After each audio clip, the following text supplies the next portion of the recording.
Look around you. The world moves faster than ever before, yet people seem to stand still, trapped in an endless cycle of wanting.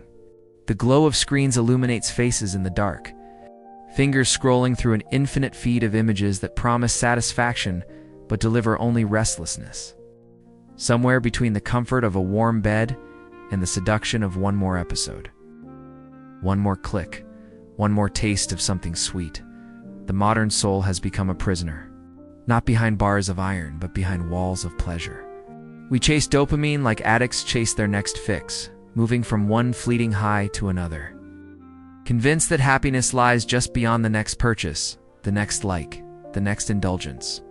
Yet with every step forward in this pursuit, we feel ourselves drifting further from something essential, something we cannot quite name. We are more connected than ever, yet lonelier. More comfortable than ever, yet more anxious. We have everything our ancestors dreamed of having, yet we feel emptier than they could have imagined. This is the paradox of our age. We have mistaken pleasure for peace, consumption for contentment, and distraction for fulfillment. We have built a world that caters to every impulse, that delivers instant gratification at the touch of a button, that tells us we deserve to feel good right now, always, without effort or restraint. And so we eat without hunger, we scroll without purpose, we consume without satisfaction. We are slaves to our desires, convinced that freedom means doing whatever we want, whenever we want it. But the truth is darker than we dare admit. The more we indulge, the less we feel. The more we chase, the further happiness runs from us. We have become strangers to ourselves. Our minds so scattered by distraction that we no longer know who we are beneath the noise. But there is another way.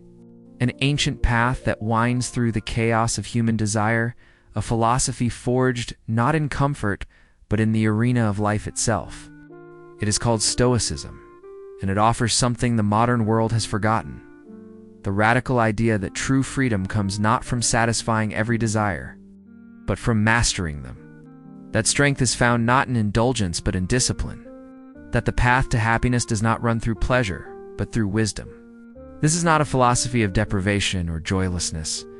It is a philosophy of sovereignty, of reclaiming the throne of your own mind, and refusing to be ruled by impulses that would make you their servant. The Stoics understood something profound about human nature. They knew that pleasure itself is not evil. The taste of good food, the warmth of the sun, the joy of companionship, these are part of life's beauty. But they also knew that when pleasure becomes your master, when you need it to feel whole, when you cannot say no to it without pain, you have lost yourself. You have become a puppet dancing to strings you cannot see. Marcus Aurelius, emperor of Rome and philosopher king, knew this truth intimately. Surrounded by every luxury the ancient world could offer, he chose instead the discipline of the mind. He wrote in his private journals, words never meant for anyone but himself. You have power over your mind, not outside events. Realize this, and you will find strength. Here was a man who could have anything he wanted, yet he understood that the only power worth having is power over oneself. Seneca, another great Stoic, watched the wealthy and powerful of Rome chase pleasure with desperate intensity. He saw how their pursuits made them weak, how their need for comfort made them fragile, how their addiction to luxury made them slaves. He warned that pleasure makes the mind soft like wax in the sun, losing its shape, losing its strength. He knew that a life spent chasing what feels good will inevitably end in disappointment, because pleasure is by nature fleeting. It arrives like a wave and retreats just as quickly, leaving you reaching for more. Always more, never enough. Hardship, on the other hand, strengthens the soul. It reveals what you are made of. It builds the kind of character that cannot be shaken by circumstance.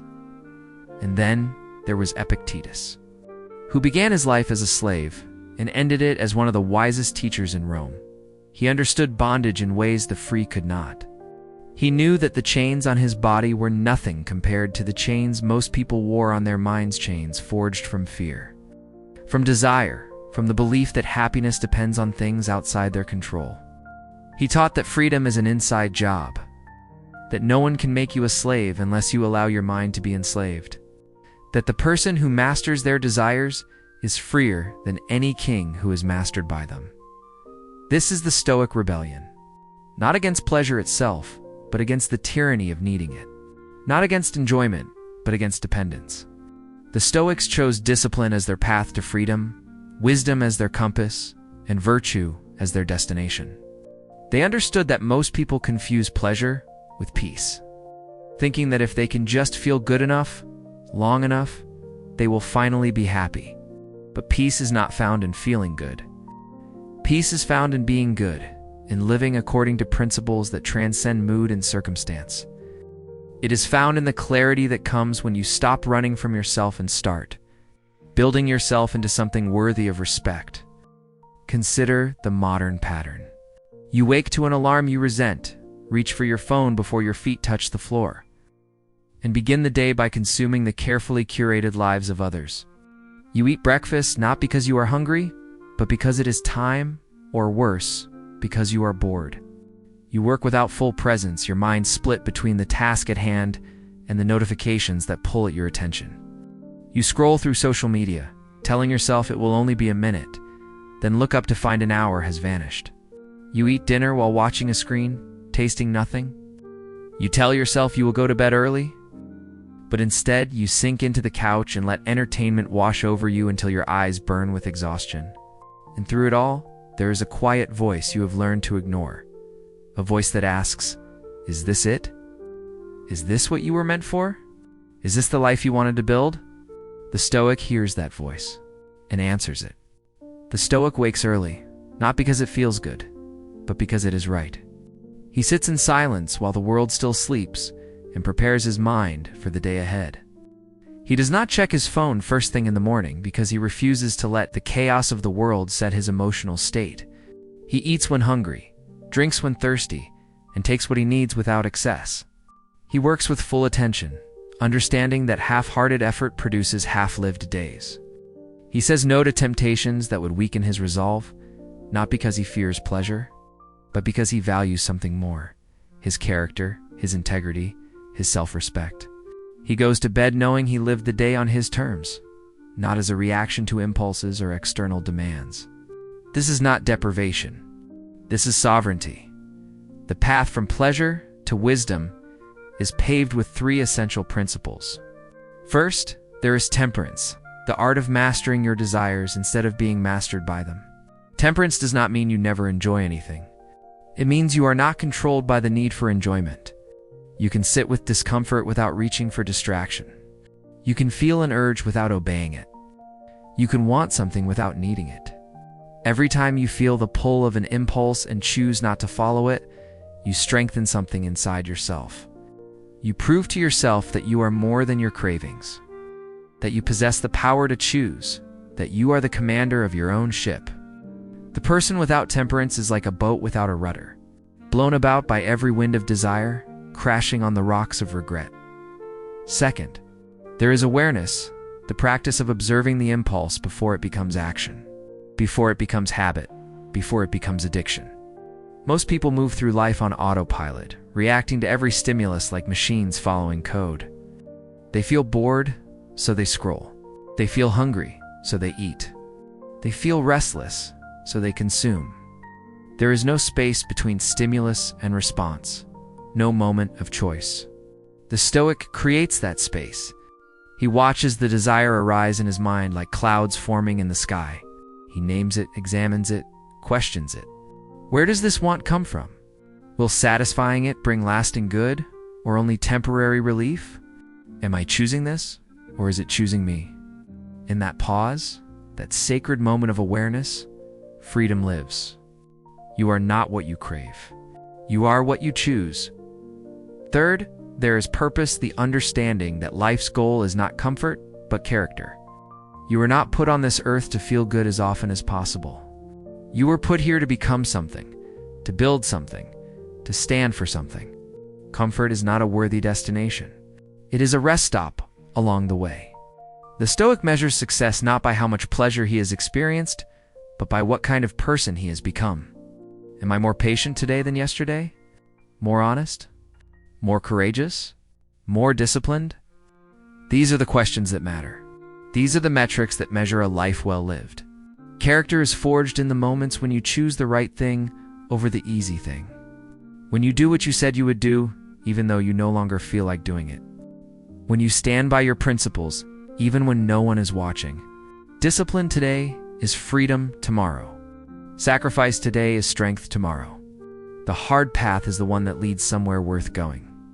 Asterisk, every time you say no to temptation, you strengthen the soul that commands the body.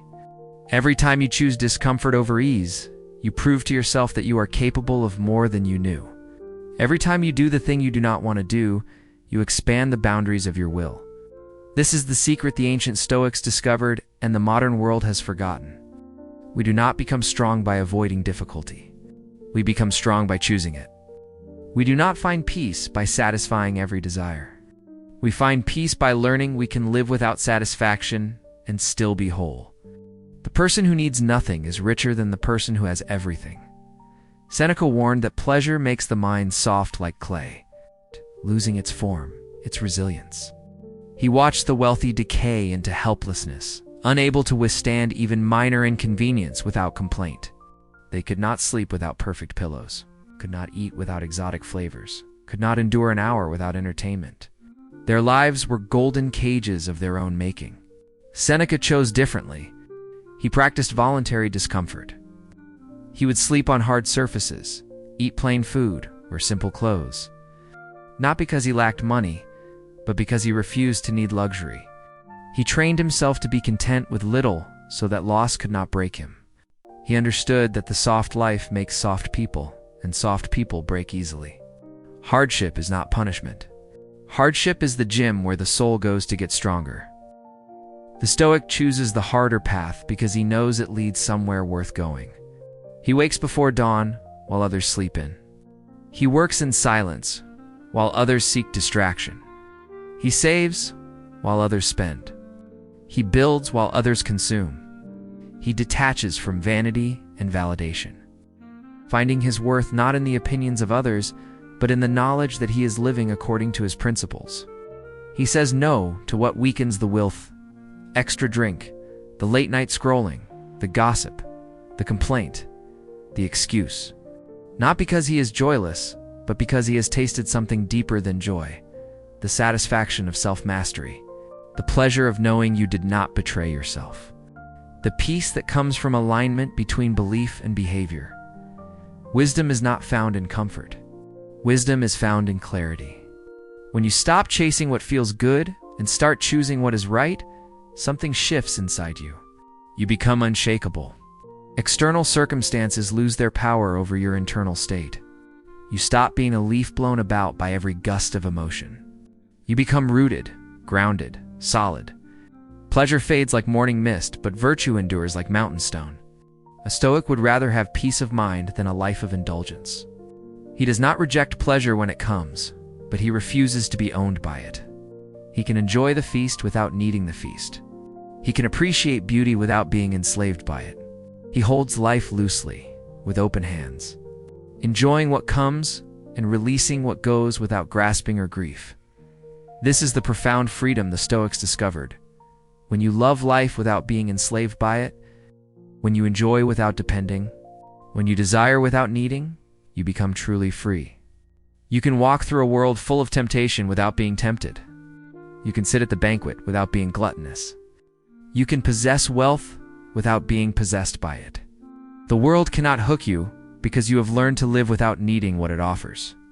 And paradoxically, it is only when you stop needing things that you can truly enjoy them. The desperate grip of addiction loosens into the gentle appreciation of gratitude. The world will tempt you with comfort, but comfort will never make you strong. It will offer you ease, but ease will never make you capable. It will promise you pleasure, but pleasure will never make you whole. The path of least resistance leads downhill, always downhill, till you find yourself at the bottom wondering how you got there. Pleasure will whisper to you in seductive tones, promising relief from discomfort, escape from boredom, distraction from difficulty, but wisdom will save you. Wisdom will remind you that the easy path and the right path are rarely the same. that the thing you want to do least is often the thing you need to do most. That discipline is not restriction, but liberation. Choose the path that tests you, for it is the path that transforms you. Choose the hard conversation, the early morning, the difficult work, the uncomfortable truth. Choose growth over comfort, character over pleasure, wisdom over impulse. This is the Stoic way. The Stoic path is not about rejecting life's beauty. It is not about becoming cold, emotionless, or disconnected.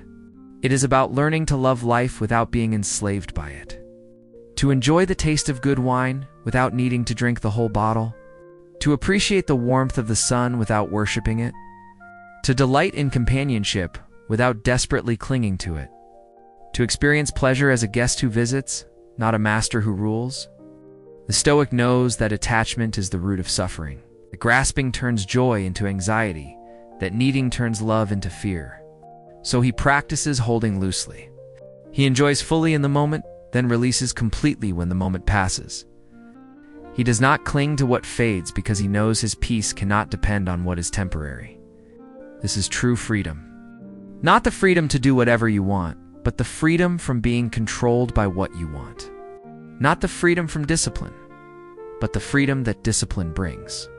Not the freedom to avoid discomfort, but the freedom to choose discomfort in service of something greater. This is wisdom. Not knowledge in books, but lived truth in the bones. Not cleverness, but clarity. Not information, but transformation. The Stoic does not read philosophy to impress others with his knowledge. He reads to remember who he is beneath the noise. He practices to become the kind of person who can weather any storm with grace. He disciplines himself so that when life tests him, and it will test him, he will not break. Stand at the crossroads. One path is wide and smooth, lined with pleasures that beckon with immediate satisfaction. The other is narrow and steep, promising nothing but the chance to become something more than you are. Most people take the wide path because it is easy. They spend their lives chasing comfort and wondering why they feel so empty. The few who take the narrow path understand that the hardest climb leads to the greatest view. They know that suffering you choose makes you stronger, while suffering that happens to you makes you bitter. They know that saying no to yourself today gives you the power to say yes to your future.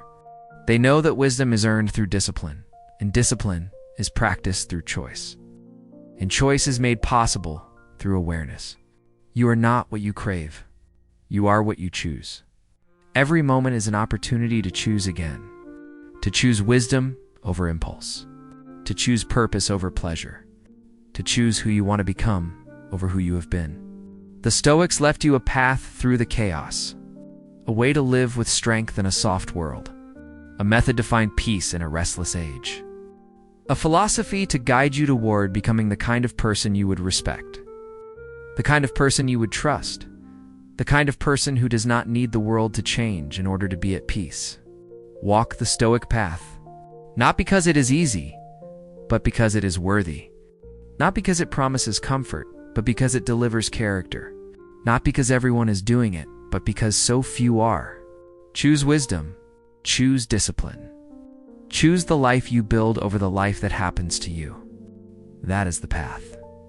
That is the way. That is true freedom. That is wisdom.